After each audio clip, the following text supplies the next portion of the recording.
तो हम अभी योग और श्वास के ऊपर बात कर रहे थे और निद्रा के ऊपर। तो मुझे लगा कि इस बात को हमें रिकॉर्ड करना चाहिए। तो बात ये थी कि जो योगी होते हैं ना, ध्यानी होते हैं, वो नॉर्मल लोगों से सांस कम लेते हैं। वो नॉर्मल लोगों से सांस कम नहीं लेते। योग साधना करते करते उनकी नॉर्मल ही श्वास की जो प्रक्रिया है ना, वो काफ़ी धीरे हो जाती है। और जब रात को वो सोते हैं तो उनकी सांस और ज़्यादा धीरे चलने लगती है।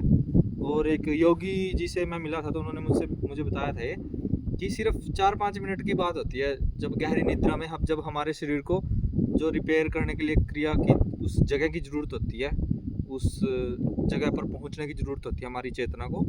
और उस 4-5 मिनट में जाने के लिए हमारे शरीर को हम 7-8 घंटे तक सुला के रखते हैं, लेटा के रखते हैं, ताकि वो उस जगह पर जा सके हमारी चेतना और वहाँ से वो ऊर्जा ग्रहण करे बाकी समय के लिए। तो जब हम अगर योग मार्ग के माध्यम से अगर हम शरीर की चेतना को जागृत अवस्था में ही उस स्थान पर ले जाना सीख जाएं, तो हमें कम से कम नींद की आवश्यकता होगी।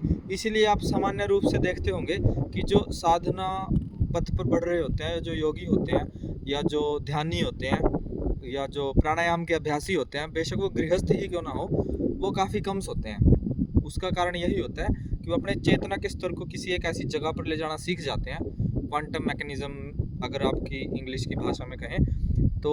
और ज़्यादातर वो वेगस नर्व को कभी भी अपनी मर्जी से चला सकते हैं। वेगस नर्व को हिंदी में सुषुम्ना नाड़ी कहते हैं। तो भाषा का भी थोड़ा अंतर पड़ता है। तो कहने का मतलब यही है कि चंद्र नाड़ी और सूर्य नाड़ी का प्रभाव पड़ता है हमारे शरीर के ऊपर सीधे तौर पर पड़ता है।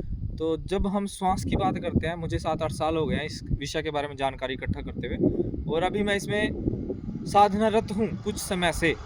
लेकिन ये इतना गूढ़ रहस्य है श्वास विज्ञान का, स्वर विज्ञान का, कि आप इसमें अगर पूरी ज़िंदगी भी लगा दें तो आप इसमें से निचोड़ बिना गुरु के तो निकाल ही नहीं सकते। इतना ज़्यादा गूढ़ विज्ञान, दुर्लभ विज्ञान है।